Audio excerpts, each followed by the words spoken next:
What's going on, everyone? Welcome back to the Athletes podcast. I am your host, as always, Ryan Holmes. Today, joining me to tell their athlete story is former Air Force hockey goalie Chris Dylewski, who is now an Air Force pilot. We discuss the recruiting process, why he went into the Air Force, and the overlap of being a hockey goalie and an Air Force pilot. So sit back, relax, and listen to Chris's story.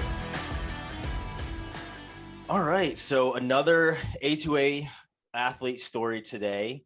Chris, really happy for you to be joining me, taking time out of your extremely busy day and extremely busy schedule. So I really appreciate that. But as we always start, let's get to know you a little bit. Where are you from? What sport did you play? Kind of give us the bio and background of Chris Dylewski. Yeah, thanks, Ryan. Happy to spend a little time with you. I like probably many of those listening, played a whole bunch of different sports, but the one I played seriously was hockey. I'm from, as much as I'm from anywhere, Colorado. I come from, as you might have been able to tell, a military background, and I'm currently doing that for a living. And so we moved around a lot when I was a kid, but when asked that question, say I'm from Colorado, because that's where I spent kind of my high school years. There in Colorado Springs, the beautiful Colorado Springs. And I played hockey all the way up through growing up through high school, and then was lucky enough to play for a couple of years in between high school and college, as is typical for hockey players, and then go and play at the Air Force Academy as a goalie from 2012 to 16. That's pretty awesome. It's really cool. And, I've talked to a bunch of different athletes. You're the first hockey player we've had on here. So I'm really intrigued about hockey in general. I'm not by any means a hockey expert, but I love the game. I love the action and everything else. So intrigued to get into that. But before we even get there, you said you played a good number of sports growing up. What sports did you play? And, how long were you a multi-sport athlete until you said hockey is going to be my thing? I think I tried just about everything. The ones that I played sort of into my high school years were golf, baseball, and hockey. I am still basically a golden retriever who walks on two legs, I think, than any kind of ball sport or anything like that. I'm just naturally really enjoy. So that is not my term, by the way. That's my fiance's term, maybe my mother's term. I actually honestly don't remember, but I take it as a badge of honor. I played basically everything, and really doing so at whatever level. But I played baseball and a little bit of golf up through high school. And then I think I was a single sport athlete starting my sophomore year of high school. And that's primarily because the off-season training for hockey began to get intense enough that baseball, which was kind of the last one that I played seriously other than hockey, became untenable. Cool. What was it about hockey that made you want to play the game? Obviously everybody has different reasons, and there's either a parent influence or a sibling influence. What was it for you that was that really clicked and you said, I belong on the ice? Yeah, it's a great question. I don't think I have a great answer to it. I don't have any family connection to hockey. Neither of my parents can skate, at least not well. My mother takes it an apparently sick pleasure at attempting to do so, and leaning heavily on both my brother and I. And when we invariably fail to keep her upright, falls a lot and in spectacular fashion. So no family connection. The way I first got into hockey was our neighbors and a friend at school, in elementary school. His dad was coaching our age group hockey players. And he was a former player, and so I started to play and just immediately loved it. I ended up being a goalie, and so I think I chose hockey above the others, probably as a combination of I liked it the most, I enjoyed doing it the most, and I was best at it. I think probably not a coincidence. Yeah. So what position did you play baseball wise? A couple of different ones, but primarily as a catcher. Yeah. I mean, no surprise there, right? The two positions kind of translate. What kind of skills, and it's something that, I've asked a lot of other people is when they're multi-sport athletes, obviously there's always some sort of crossover in the sports that they play. Being a goalie as well as being a catcher, there's obviously a crossover, not just from the gear that you're wearing, but from the skills aspect of it. How much of the things that you did on the field or things that you did on the ice did you really get to cross over and kind of utilize in both sports? Yeah, I would probably say that my mother would answer this question by saying I picked the positions that would stress her out the most. I would probably say that I picked the positions that would be least likely to have me bored at any particular moment, and I could be on the ice all the time and on the field most of the time and involved in most of the plays. And I actually do think that, all kidding aside, that second one has a lot to do with it. Hockey and baseball sort of both have one position that is involved a lot more than the others. I just really enjoyed being involved as much as both positions allowed me to be in the skills. I think I was a much better like defensive catcher, and I could never really hit. So that was kind of probably fate, right? So I picked the position in a different sport that allowed me to use what I think was decent hand-eye and in terms of like the defensive part of that position, and I didn't have to start that. Yeah. Yeah. And, you said you had some siblings. Were there any sibling rivalries growing up that really kind of fueled the fire? I mean, I know with my siblings and I have a couple of brothers and a sister, but my brother who I'm closest with, we're 8.5 years apart, but we still battled, like we were opponents for most of the time. Was it kind of the same for you and your siblings? Yeah, absolutely. Brother, 3 or 4 years younger, played baseball, played hockey. Unfortunately, I think he was better than me at both. So yeah, definitely a part of our household as well. Lots of sort of your hockey players might be watching will know this well. Lots of knee hockey, scrapes and bruises accumulated in our household. Yeah, so the living room rug kind of got the consistent wear and tear from the two boys, right? Yeah, it did. Not to mention our knees. Yeah. So what was it? You said you started decentralized probably around your sophomore year.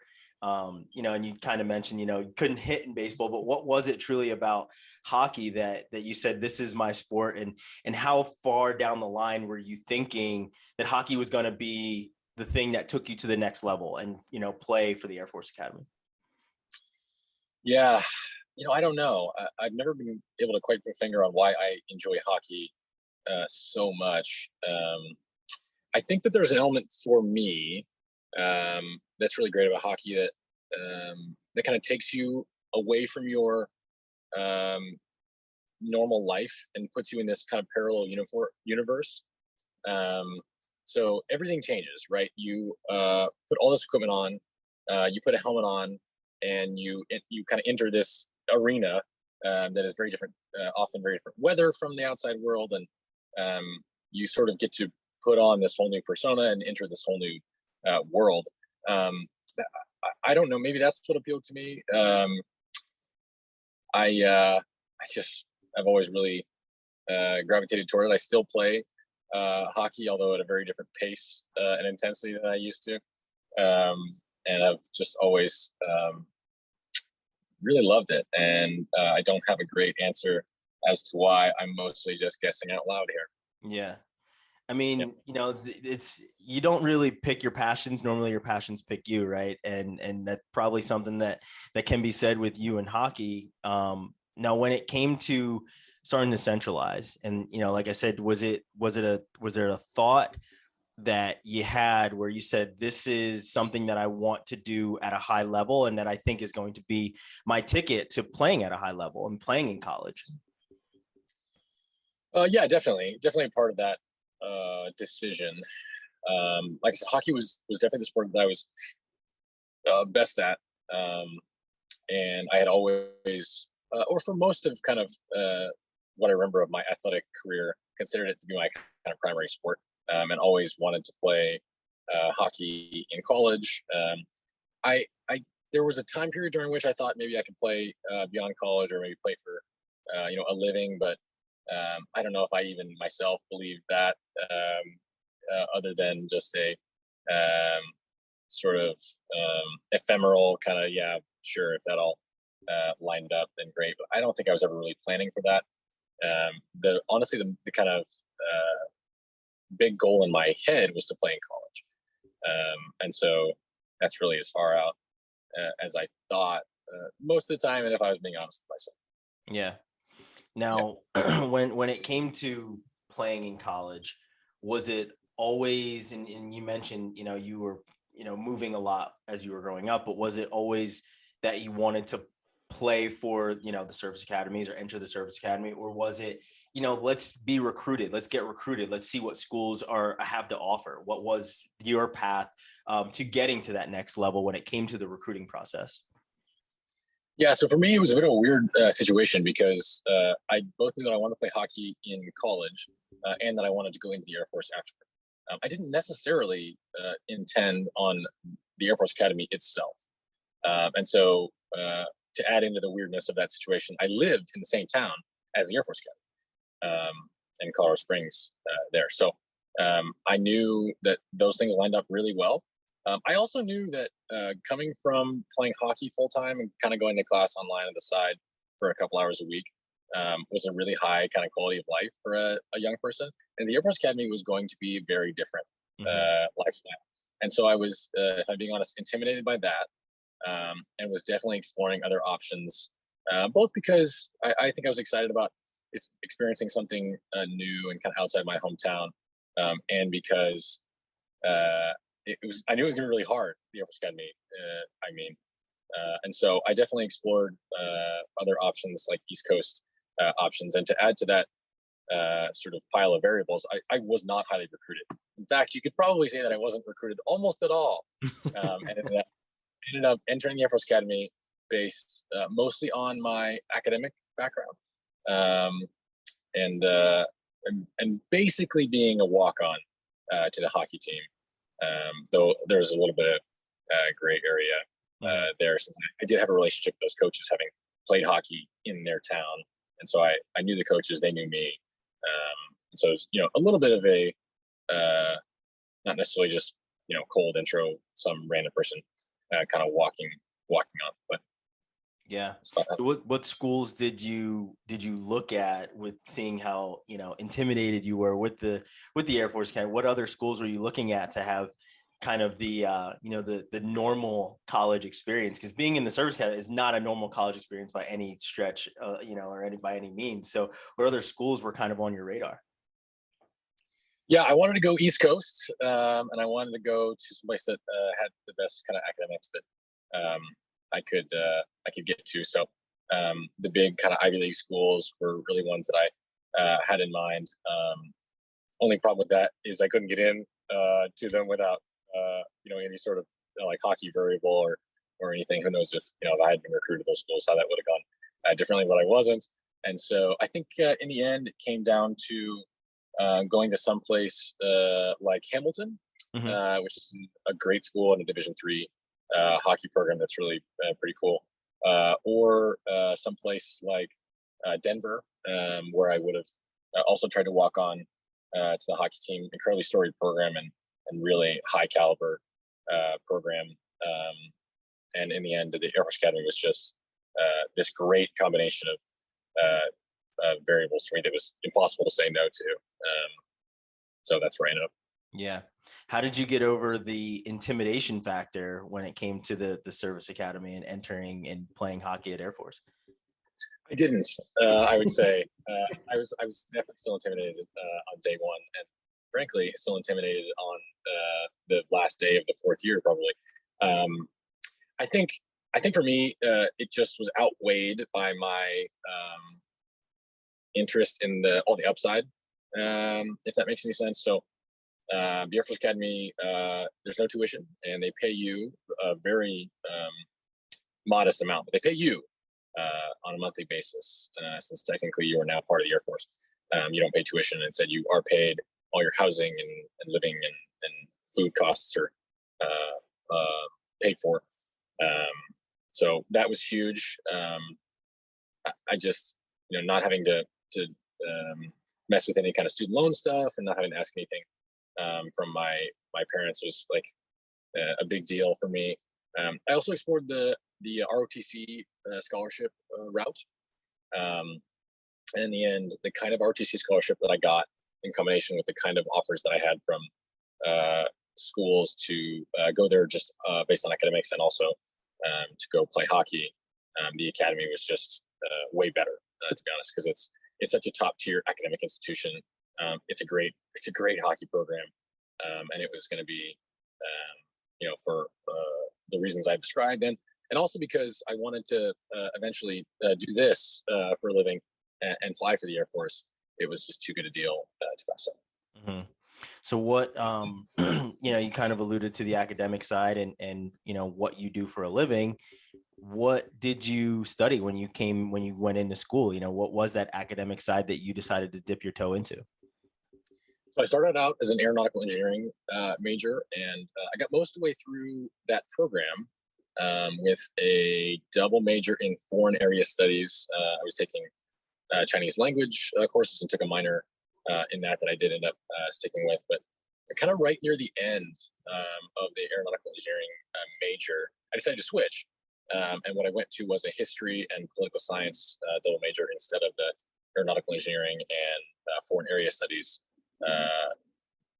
majors, which is not something I would recommend for anybody, especially anybody going to a service academy, which does not offer a 5th year, 6th year option. You will graduate in 4 years. It is decreed, and there's no real wiggle room in that. And so what that ended up doing is, because I decided, okay, I like what I got out of the engineering courses thus far, but I feel like I've got the baseline that I want. I don't want to be an engineer, and I don't want to do that in grad school. I then switched over to like history and political science. I had to take a huge number of classes in a very small window of time, which was not ideal, at least for my own sanity and sleep schedule for the last, call it 4 semesters at the Air Force Academy. So I finished with history and political science with a Chinese minor. Yeah.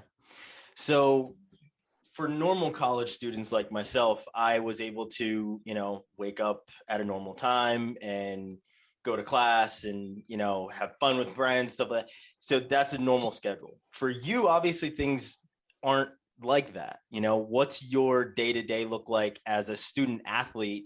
And how did that prepare you for what you do now?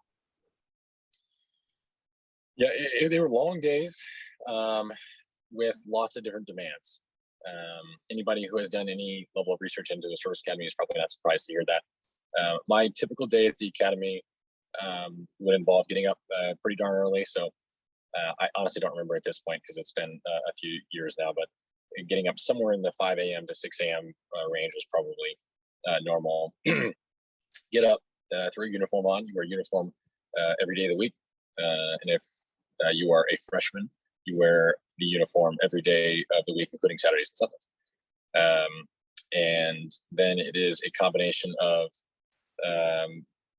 inspection, so making sure that you and your space look sharp and professional and are ready to go. And then very formal meals, sometimes involving gathering and marching to meals as a wing. Like the student body at the Air Force Academy is called the wing.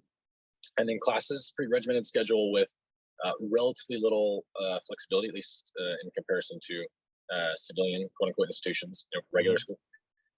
So I would be in class from we'll call it like 8 a.m. to noon on a normal school day. And then another pretty regimented meal where the whole wing eats together. Sometimes we would get together a half hour early and march to that meal as well.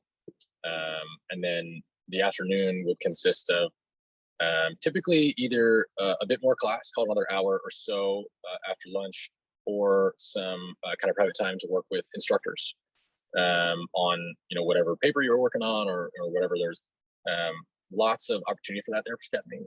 I would say that given what relatively little I know about other colleges and universities, that the Academy is uniquely good at that, offering time for you to go work with professors one-on-one.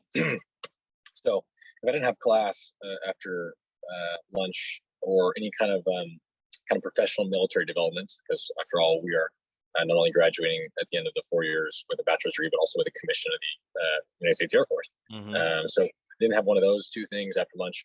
I would go work with the professor directly on a paper I was writing, or maybe something that I didn't quite understand from a lecture or what have you. And then most days I would have time for a really quick nap in between that and going down to the what we call the cadet field house, which is where the hockey rink and their gym was, and beginning the athlete part of my cadet athlete day, and that would begin what a process that will probably sound familiar to other student athletes, and that is a 2 to 5 hour chunk of time that involves practice and then the gym and whatever kind of recovery stuff you need to have done before heading back up to your dorm. You live in a dorm all 4 years at the Air Force Academy, and getting started on schoolwork, which if you are foolish enough to change your major late in the game, you have plenty of. And so then not enough sleep leads into another early wake up and rinse and repeat. Yeah. So yeah, like, I mean, you've got to be a completely structured human as expected, right? Was there anything that you took from either, being a student or being an athlete that was surprising to you, or something that you expected? How prepared were you for this new life in the Air Force? I would say in comparison to average, and by average I mean just kind of your normal high school senior who decides to go to the Air Force Academy, I was probably a bit more prepared, and that is primarily not due to my own being special in any way. It's primarily due to the fact that I had 2 years of extra time to kind of grow up before I showed up. So we talked about it a little bit already, but between high school and college, I played hockey for 2 years. Pretty normal for a hockey player. Pretty not normal for just somebody showing up at the Air Force Academy. And so I had a couple of years to kind of grow up, and I would say a different and more mature human at 19 than it would have been at 17. I also had a military background, specifically an Air Force background. So I understood the world a little bit better, and I was from that town. So again, maybe understood the institution a bit better as a result. So there are a handful of variables that I think led me to being well prepared for the experience. And again, mostly just kind of dumb luck, right? That I had those working in my favor. In terms of what I think I got from it, distinct from the kind of person that I was going in, I would say that, as is the case with just about anybody who I know of who went to a service academy, it does instill discipline. It does really demand that you become an effective steward of your own time, and a disciplined user of it. I would say also that the service academies, the Air Force Academy specifically, are like probably many other colleges, universities, like any other college and university, are places where you can really get out as much as you put in. And so I would say that I really tried really hard to put in as much as I physically could to try to get out as much as I physically could, and it really paid off. Now, would I recommend sleeping only a couple hours a night for months on end, trying to switch your double major late in the game while you're have practice and whatever else to juggle? No, I would not. And that is mostly a reflection of my changing priorities and the fact that I hadn't quite done the hard work, and it is hard work to figure out what I wanted specifically out of the experience. I was just trying to invest as much as I possibly could of myself in all the parts of my life and kind of see what happens, which ended up with leading me to some great opportunities. I got to go to grad school right out of the academy. I ended up getting to fly, which is my lifelong kind of dream. I ended up being able to effectively walk on the academy hockey team, and by the time I was a senior, be a no kidding rostered member of the team, which were all these huge goals of mine that I did get to realize. So long answer to a relatively short question, but I would say that my experience is unique, but also not that unique among service academy athletes. Yeah. Now, did you realize early on that your goal was to fly, or was it, because you talked about going to different schools before, going into the Air Force, but was it a goal once you realized that you were going into the service academy, or was it something that was in the back of your mind that you might do? No, my dad is a pilot, my grandfather as well. So I always knew, well, pretty much always knew that I wanted to give that a shot to be an Air Force pilot. And so that predated really hockey stuff in general and the Air Force Academy. Yeah. It's interesting, right? And how much of like how many stories did you get from your dad and your grandfather, if you sat and talked with them about being a pilot, that now that you are a pilot have kind of a different ring to them?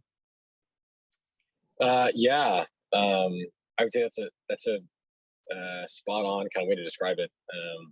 My dad and my grandfather are both uniquely good, I would say, at sharing their experience without kind of pressuring me to make the same decisions that they did.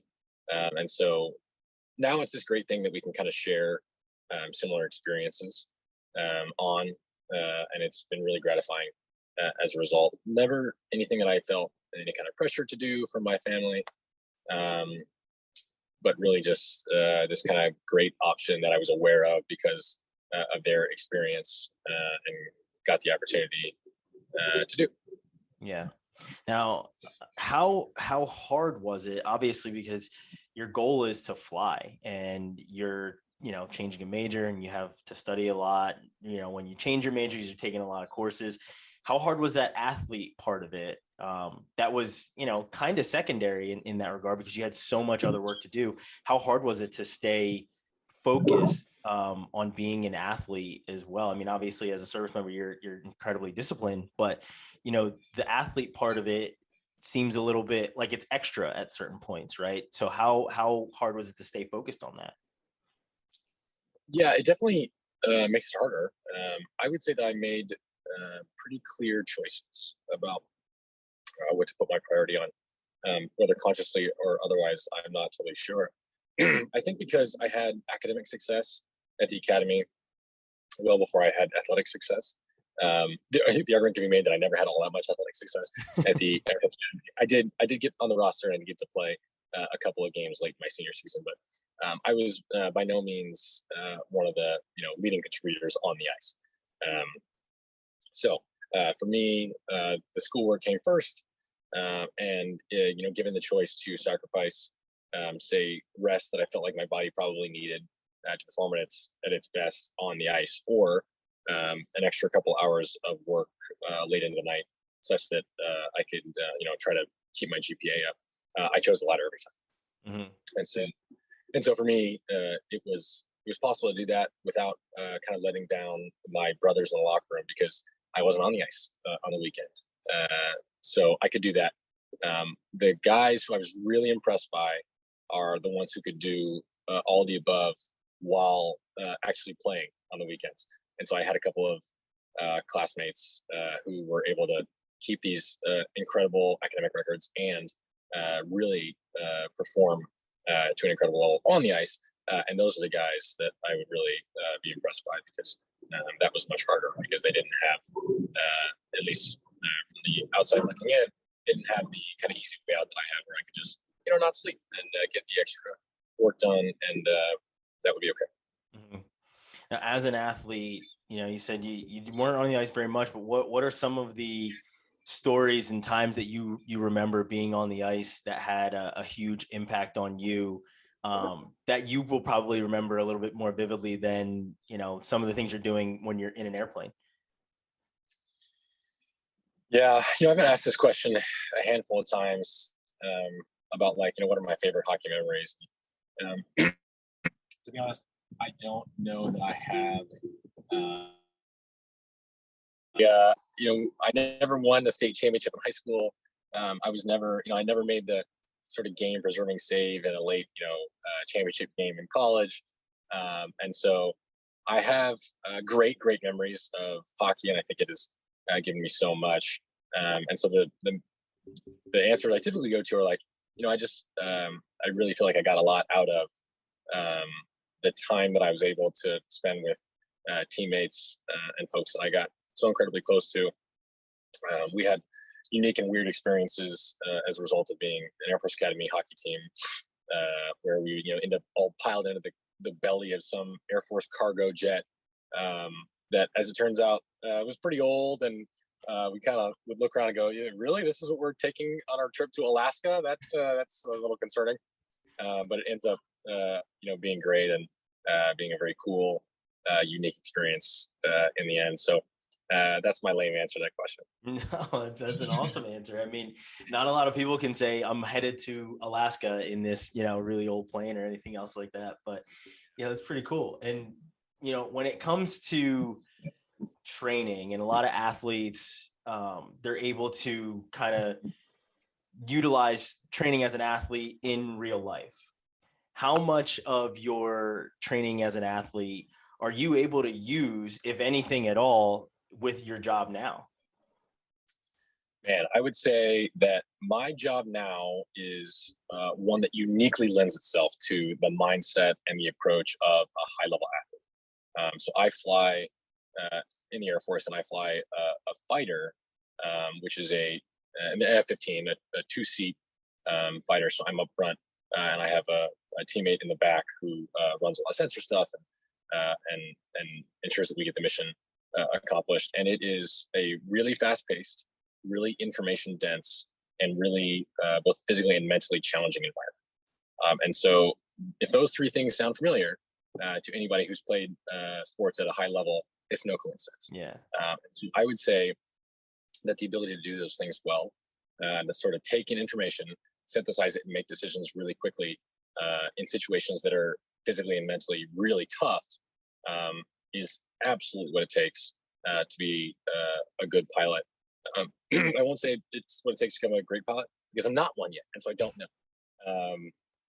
But I suspect that similar skill sets are involved. At least it looks like that from the great pilots I get to fly with. Yeah. So what's it like being a pilot? We've talked a lot about sports, but this is very unique, right? Most people aren't hopping in a plane and, flying as fast as they can and being in the air as much as you are. So what's it like being a pilot?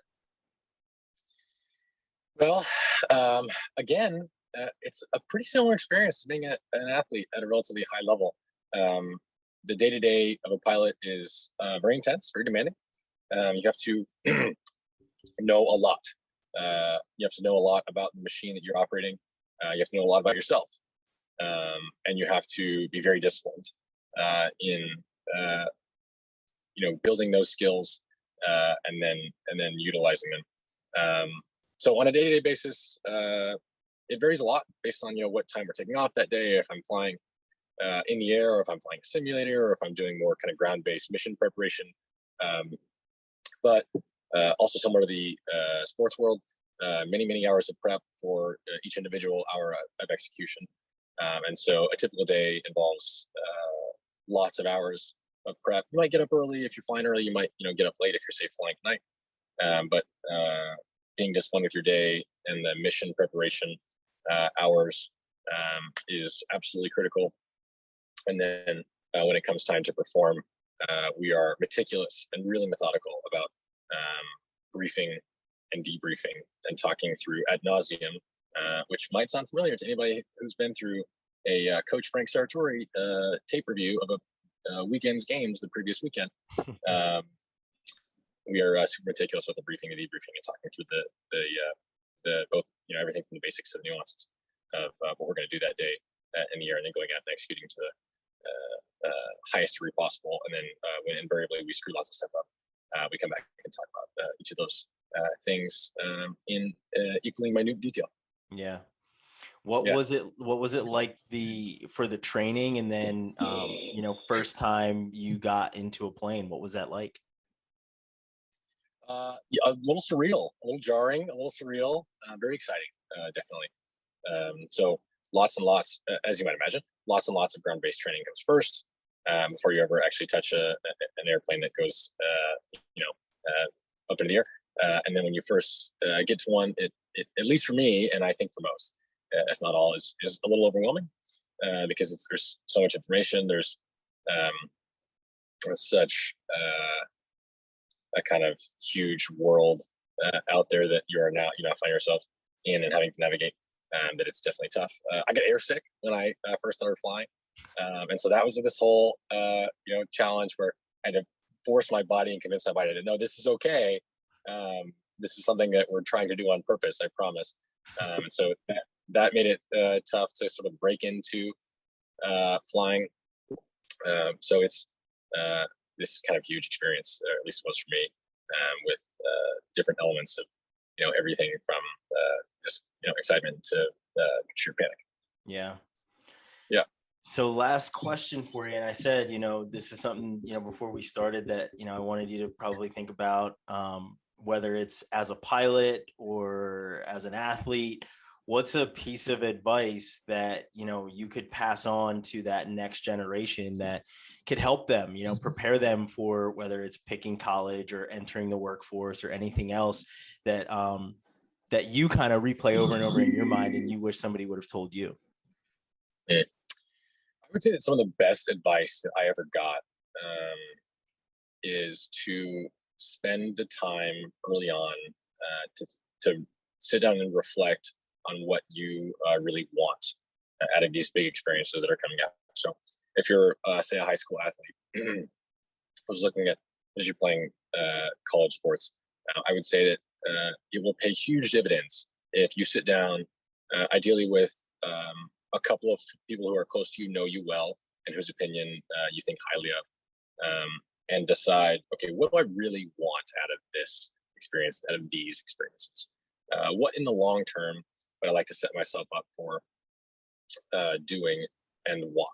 And the why is probably the most important question, because I think if I had spent the time early on to think about what I wanted to do in life and why, what the choices that I made subsequently would have been far, far easier and far more grounded in the things that were really important to me.